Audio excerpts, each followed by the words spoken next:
Tonight's story has the title, Boy in the Storm. Guardian of birth, healer of the sick, comforter of the aged.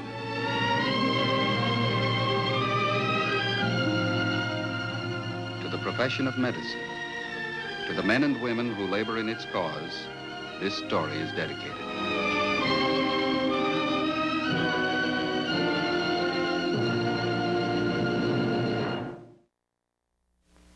Our presentation tonight, the field of neurology.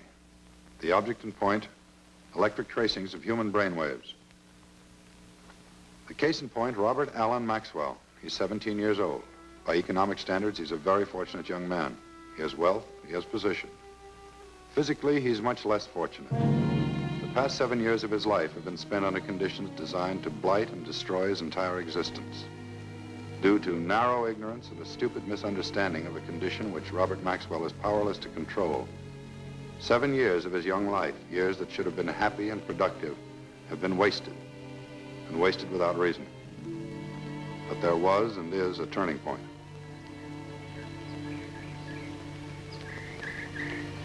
Oh, there he is now. Little Jack Horner, we call him. Oh, he's off someplace by himself. Robert?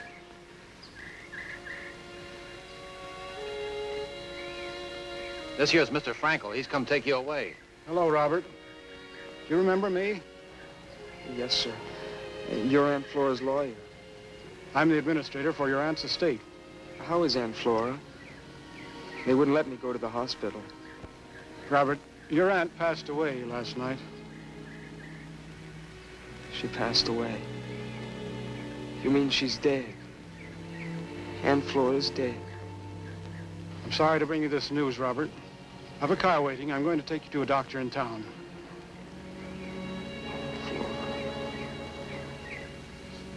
All right, boy, let's go. You've got your stuff to pack.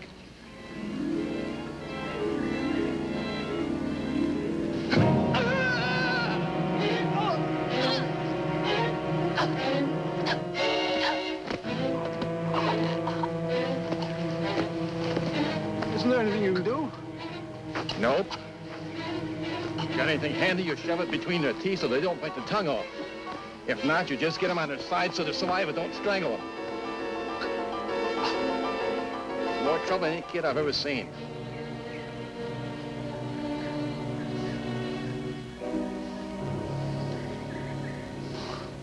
Sure is a mess, ain't he? Since the boy is the sole heir to the estate, we're obliged to get the best professional advice as to his condition. Now, my own physician recommended you, Dr. Moore. That was very kind of him. Now, the boy was orphaned at the age of 2, is that right? His parents were killed in a plane crash back east, and his aunt, Flora Maxwell, took charge of him. Do you happen to know what doctor his aunt consulted at that time? Well, no, I'm not sure there was anyone. You see, he was kept at home with a tutor. Miss Maxwell was very sensitive about the family reputation. She wanted the boy to have good care, and yet the boy having epilepsy and all. Epilepsy is not a dirty word, Mr. Frankel. I don't mean to criticize you or Miss Maxwell. It's an all too common attitude. Will the boy stay on at the house now? No, there are no relatives, no one to take care of him. He needs a home. Well, I suppose we can find somebody to take care of him. I wasn't thinking of someone you hire. I was thinking of foster parents. Not legal foster parents, more like a family guardianship. Someone who could give Robert the warmth and kindness and understanding that he needs. Who are you going to get to take care of a boy who has fits? You can't cure an epileptic, can you? Some forms can be cured surgically. The rest can be controlled. We can't cure diabetes either. We can only control it. Well, we'll talk about a home for him later on. Right now, I'd like to put the boy into a hospital for a series of tests to help establish an accurate diagnosis and start the proper treatment. That's all right with me, Doctor. I'm content to leave things entirely in your hands. I think it would be the best way to proceed. I'll send you a complete report. Robert Allen Maxwell was admitted to the Banner Memorial Hospital on the 23rd of August. Aside from a slight nutritional problem, he was in good physical condition. The neurological examination disclosed no evidence of brain damage. The blood study showed no evidence of hypoglycemia, a deficiency of sugar in the blood. Examination of the spinal fluid has proved entirely normal. The slight anemia connected with the nutritional deficiency is being corrected by diet and vitamin supplement. As part of the routine diagnostic procedure, an electroencephalogram was run by an EEG technician.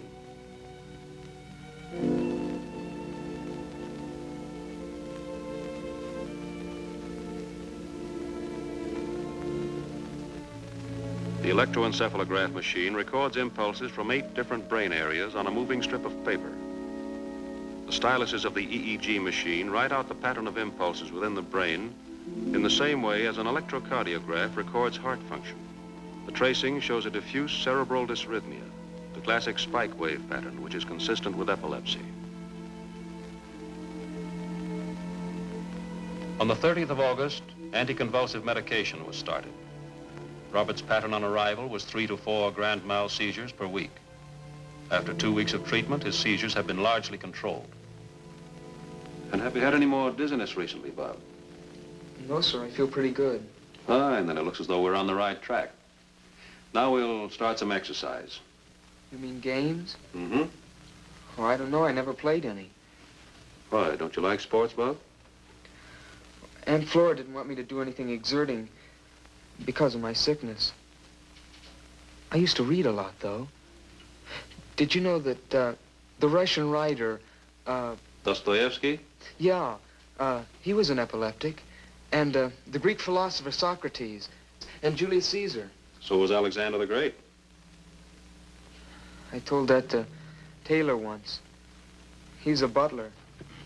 He said all those people being crazy didn't make me a great man. Bob, you've got to resign yourself. There are a lot of people who are very stupid about epilepsy. You know, in ancient times, they used to call it the holy sickness because they thought that people afflicted with epilepsy were possessed of a god. And then 1,000 years or so later, they thought that epileptics were possessed of a devil. Don't let it worry you. The important thing is that the advance of medical research has now made it possible to do something about it. You know, Doctor, it's strange.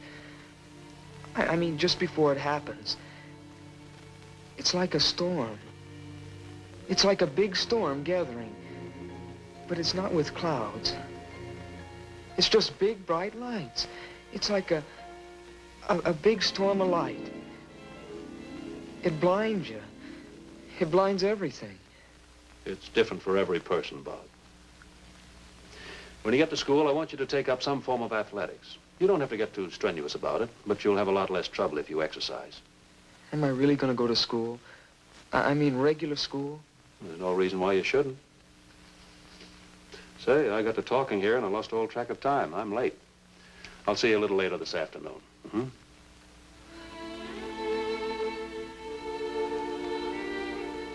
Further studies have been made, but by the 3rd week, his improvement is unmistakable. The boy, though shy, is cooperative and gets on well with the hospital personnel. Miss Harris? Oh, I'm sorry. Really, I'm sorry. It's all right, I'll fix it. But you close your eyes now, and don't you dare move your head again. What do you do with patients who move their heads? Oh, I can be pretty tough. At times, I'm almost ruthless. Like the Queen of Hearts. Hmm? Off with their heads. You know, the Queen of Hearts, Alice in Wonderland. Uh-huh. You might call me the Queen of Hearts. All right. You can call me the Mad Hatter.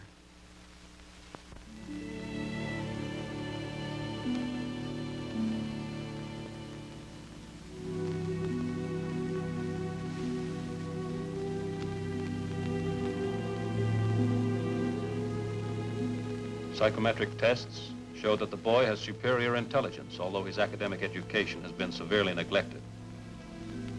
Because of his constant improvement and the diminution of his seizures, the patient has been allowed a considerable amount of freedom within the hospital. Oh, hi, Robert. Hello. How are you? I'm just frantic. We've been rushed all morning. I have to go down to the supply room. Well, you mind if I go with you? I was just taking a walk around. Delighted. The first time in 2 years I've had an escort to the supply room. Shall we go? September 28th. 4 weeks after the start of medication, the patient has been completely free of seizures for a week and a half.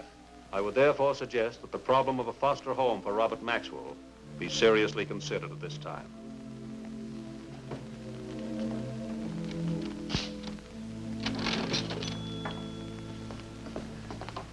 Hi, Miss Harris.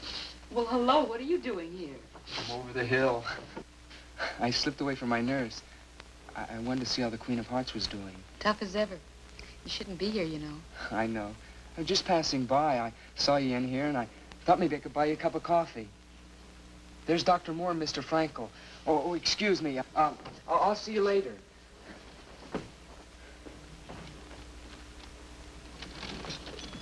Hello, Nan. Hello, Dr. Moore. Miss Harris, meet Mr. Frankel. How do you do? How do you do? Sit down, Mr. Frankel. I've been through quite a list of people that might act as family guardian. We've consulted the bank, and, well, you've no idea how the epilepsy complicates things. If they're the sort of people that will take him, why, they're of questionable character. And if they're the people that we like, they won't take a boy with epilepsy. Dr. Moore, I don't like to butt in, but would this be about Robert? That's right. Well, it's just that I know a couple, friends of mine. Mr. Jennings is with a national insurance company. His wife's with a child guidance clinic. She's a consulting psychologist. They lost a son in Korea, a boy a few years older than Robert. Is that Samuel Jennings? Uh-huh. I know him. That's the thought. But there's still the problem of epilepsy. The Jennings lost a son. If they could get him back, I don't think they'd demand perfection. Do you?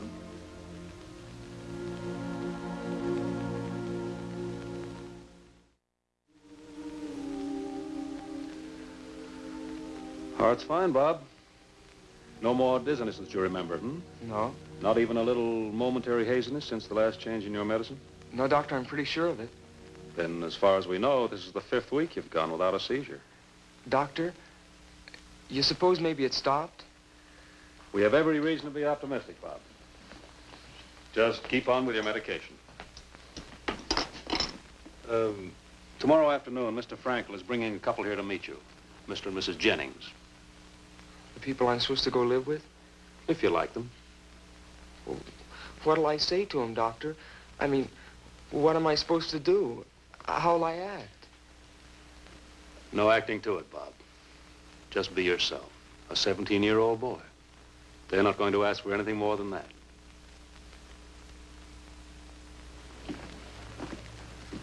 I've talked with the Jennings, Bob, and they're wonderful people. Well, it's up to you. Doctor, I'm a little nervous about meeting them. No, I think I can say with absolute certainty that it's mutual. Let's go.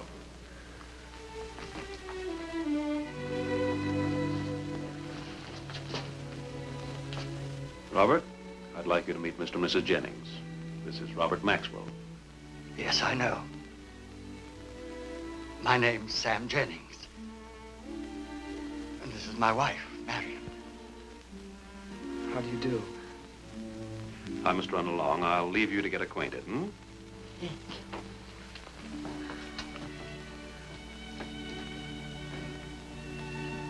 Well, I'm happy to meet you, Robert. I suppose Dr. Morris told you all about us. Yes, sir, he has. We live in the suburbs, Robert. That's just outside of town. Yes, ma'am.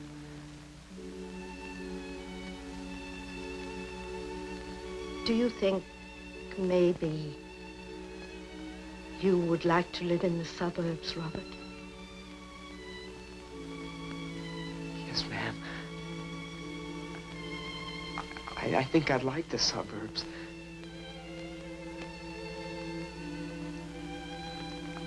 I think I'd like it very, very much.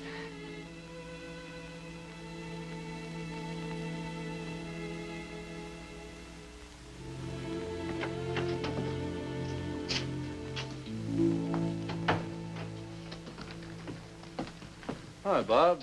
I was just arranging for you to leave us. You're a free man. I guess I am. Nervous? A little bit. It's not so much that. Doctor, whatever's wrong with me, it's not really like being crazy, is it? It has absolutely nothing to do with being crazy. It's an electrochemical process in the brain that... Well, look here. We don't completely understand the mechanism, but anybody is potentially able to have a seizure. Some people have a much greater susceptibility. Now, you described it as a storm, Bob. Actually, it's more like a flood, you might say.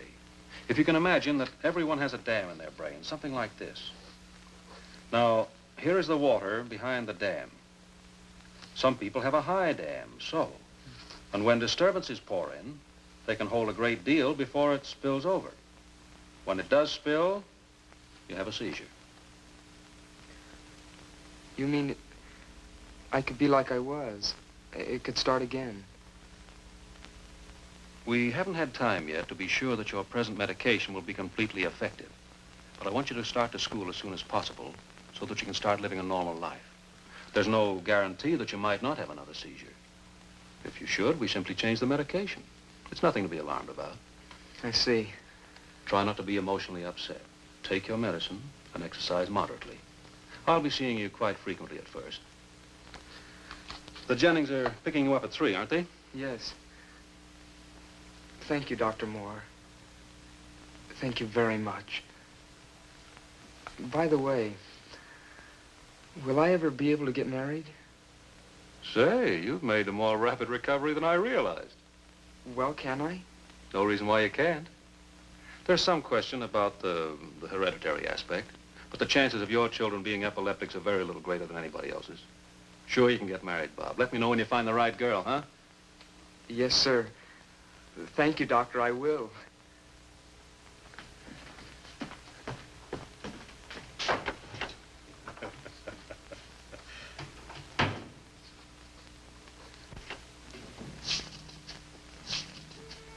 Hi, Robert. Nan, I thought I'd drop in a minute. You're leaving this afternoon. I wanted to see you. Well, I was just going downstairs. Like some coffee? I just talked to Dr. Moore. He says I'm pretty well. Doesn't think I'll have any more trouble. I wanted to thank you, Nan, for being so wonderful. About what? I don't know. Everything, I guess.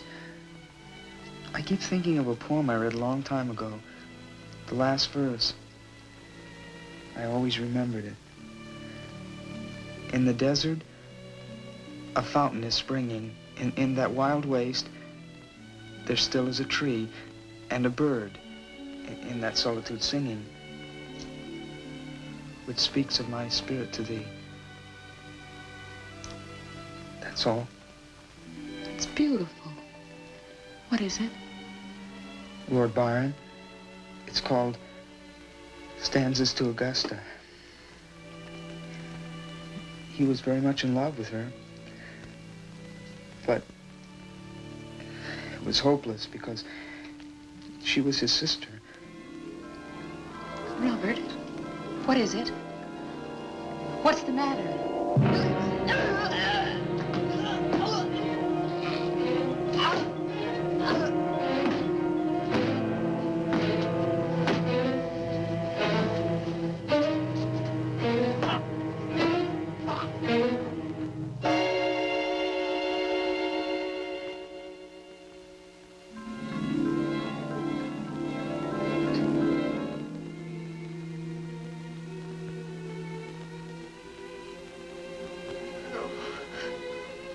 No. Not here. Not here. It's all right, Robert. It's all right. It's all over now. Everything's all right. No. No. Not in front of you. Not here. Not with you.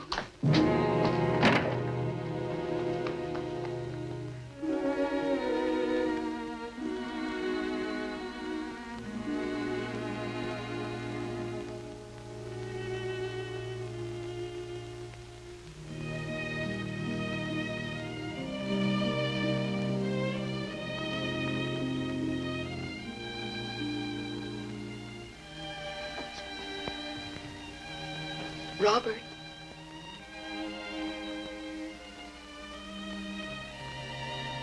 Robert. Robert, what just happened? It doesn't matter. You have to expect it once in a while.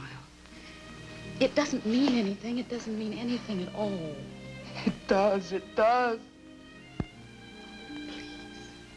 Please.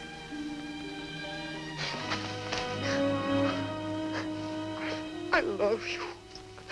I love you. I love you. I love you, too. In a very special way. We're friends.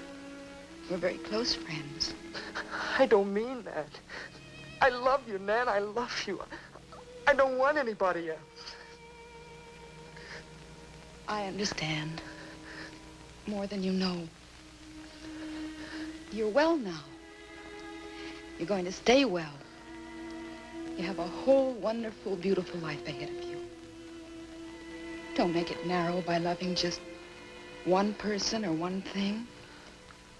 Don't build walls around yourself or your life.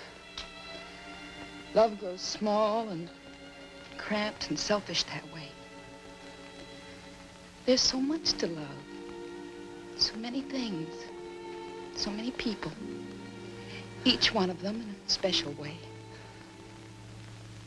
The girl you'll marry. Your wife. Your children. The tree in the backyard. Your friends. The family next door. You love each one of them with a special love.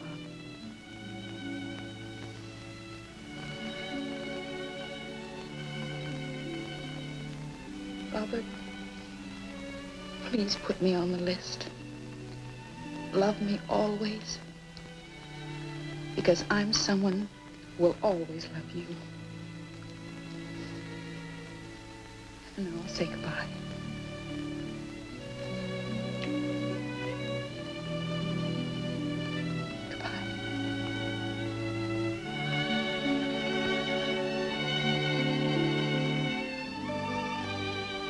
Robert, will you write to me, please?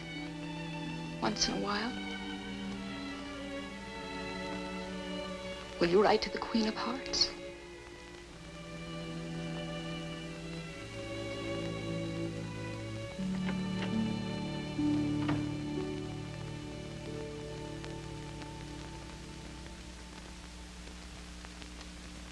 You continue with this added medication now until I see you again. Remember, if you have any trouble, I'm just as near as your telephone. All right? All right. Thank you, Doctor. Thank you very much. Same here, Doctor. We'll take good care of him. Just bet your life on that. Goodbye, Doctor. Goodbye. Good luck.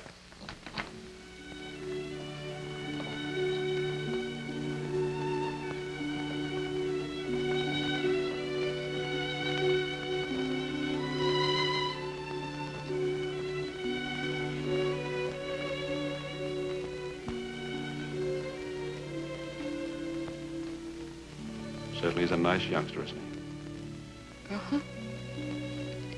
Nice youngster.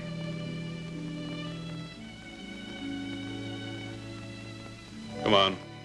Buy a cup of coffee.